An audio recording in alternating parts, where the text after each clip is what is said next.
Afternoon. Hello, good afternoon. हम देख रहे थे कविता चौथी में का कड़वा स्टांजा देख रहे थे। हम आज पांचवा और छठा पढ़ेंगे। तीसरा और चौथा कल पढ़ा था।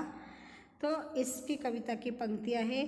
कभी सीने पर रख के लेट जाते थे, कभी गोदी में लेते थे। क्या कह रहे वो कि हम किताबों को अपनी छाती पर रख कर भी कभी कभी सो जाते हैं। किताबों के बारे में बता रहे हैं कि हम जब पढ़ने ले बैठते हैं तो किताबें हम अपनी छाती पर रखकर सो जाते हैं। इतना ही नहीं तो उन किताबों को हम कभी कभी अपने गोदी में भी रख लेते हैं और गोदी में रखकर सर उसके अंदर घुस देते और ठुसा देते और फिर पढ़ने लगते हैं। समझ में आ रहा?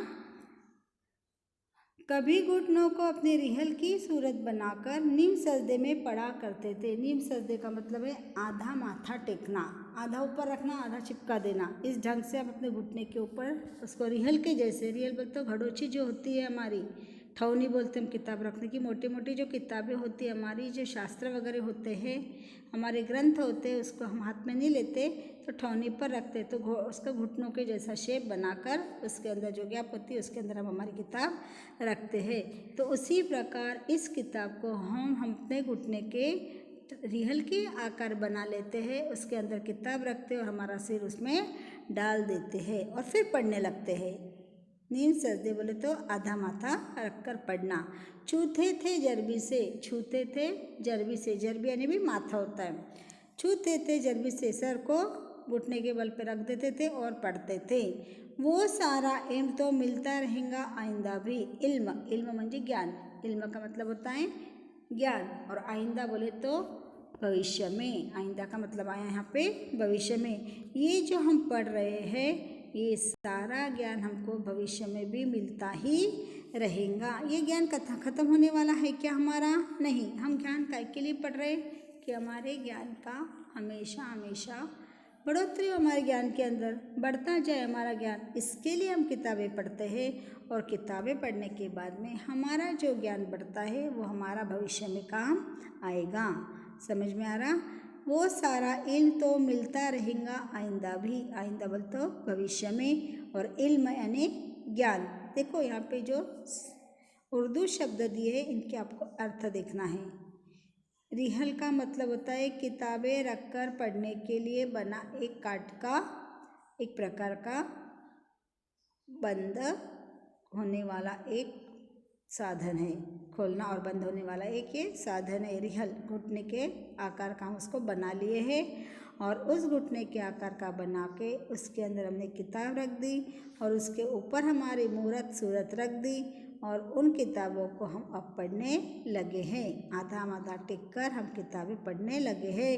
और जब हम किताबें पढ़ते हैं तो इस किताब में से हमको जो ज्ञान मिलता है वो ज्ञान मिल भी रहा है और मिलने के बाद में ये ज्ञान हमें भविष्य में भी बहुत सारा काम आने वाला है। आया समझ में? इस प्रकार आइंदा का मतलब हुआ यहाँ पे भविष्य में, इल्म का मतलब है यहाँ पे ज्ञान, नीम सजदे बोले तो आधा माथा टेकना, और जरबी बोले तो फिर से माथा, और रिहल बोले तो किताब रखने का एक साधन काष्ठ का बनता है, उसको अंदर बंद चालू करते आता, उसको खोलते आता और वो घुटने के आकार का हमने बनाया और उसके अंदर किताब रखकर हम पढ़ रहे हैं। समझ में आया इतना?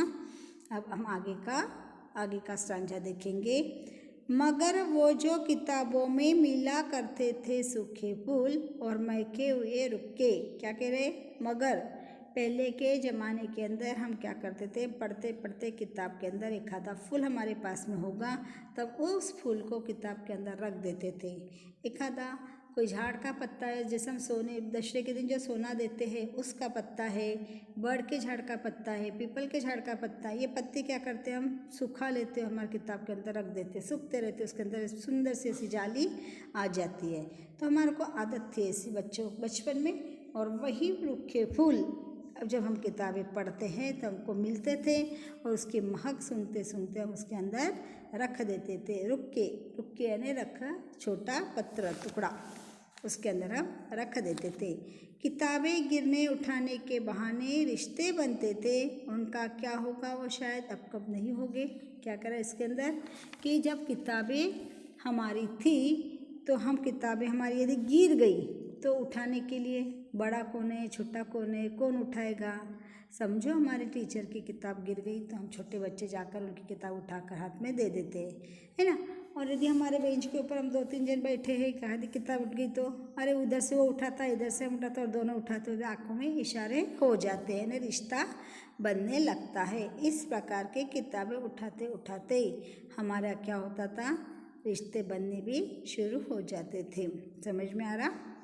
तो मगर जो वो किताबों में मिला करते थे सूखे फूल और महके हुए रुख के, वो आज मिलना संभव नहीं है।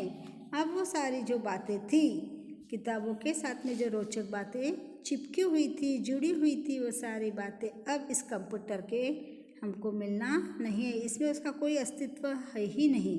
किताबों में कभी कभी किसी के फूल का संदेश रख दिया करते थे, या किसी लोग सूख जाने के बाद संभाल कर रखते थे, उन सबको ताज़ा करते, ये सब संबंध उनको ताज़ा करते हैं। किताबों के गिरने और उठाने के बहाने कुछ लोग जिंदगी भर के संबंध भी जुड़ जाते थे। कवि इसलिए कह रहे हैं कि जब किताबों का उपयोग नहीं होता तो ऐसे संबंध बनेंगे कैसे। अब किताबें ही नहीं है। अब हम देख रहे हैं कि आज हम जो पढ़ रहे थे स्कूल में आकर, हमारा दिन रात संपर्क होता था किताब और टीचर के साथ में, लेकिन आज हमारा संपर्क किसके साथ में हो रहा है, मोबाइल और कंप्यूटर के साथ में हो रहा है। जो किताबों के अंदर लिखा हुआ है वही सच हो रहा है कि उन्होंने कहा कि कई कई सालों तक मुझे लोग देखते तक नहीं। हम सब मोबाइल से पढ़ रहे हैं, मोबाइल के अंदर जहाँ पे हाथ डालो वहाँ पे तुमको सब कुछ मिल जाता है, तो किताबें खोलने का हमको कोई काम ही नहीं रहा। तो इस समय जो रिश्ते पहले बनते थे किताबों के माध्यम से, अब वो रिश्ते हमारे बनने वाले हैं क्या, नहीं, वो रिश्ते तो बनने वाले नहीं हैं। इसलिए कवि कह रहे हैं कि उनका क्या होगा वो शायद अब नहीं होंगे। मतलब पहले जो रिश्ते किताबों के माध्यम से बनते थे उन रिश्तों का अब क्या होगा, अब तो वो किताबें ही नहीं, तो रिश्ते बनने का कोई सवाल ही उठता नहीं है। तो ये किताबें कह रही है कि हम कई कई सालों तक हमको निकाला भी जाता नहीं और हमारे को पढ़ा भी जाता नहीं है। तो हमें इन किताबों ने से हमको एक मिलती है शिक्षा कि पहले के ज़माने में जो किताबें थी वो आज सारा ज़माना उसकी सारी जगह आज कंप्यूटर ने ले ली है, और कंप्यूटर हमें क्लिक मारना सिखा रहा है। और पहले जब हम सफ़ा पलटते थे तो उसका हमको जायका भी आता था। समझ में आई कविता। शायद मैंने पहले भी इससे भी अच्छे ढंग से समझाई आपको, कविता समझ गई होंगी। तो आप इस कविता का अर्थ आपके नोटबुक में लिखना और स्वाध्याय मेरे पास में भेज देना लिखने के बाद में। समझ में आया। पूरा कविता का अर्थ ये तुम्हारा आज का स्वाध्याय है, और इसका अर्थ लिखकर मेरे ग्रुप में आपको भेजना है। ओके, ठीक है, बाकी हम नेक्स्ट पीरियड में और देखेंगे।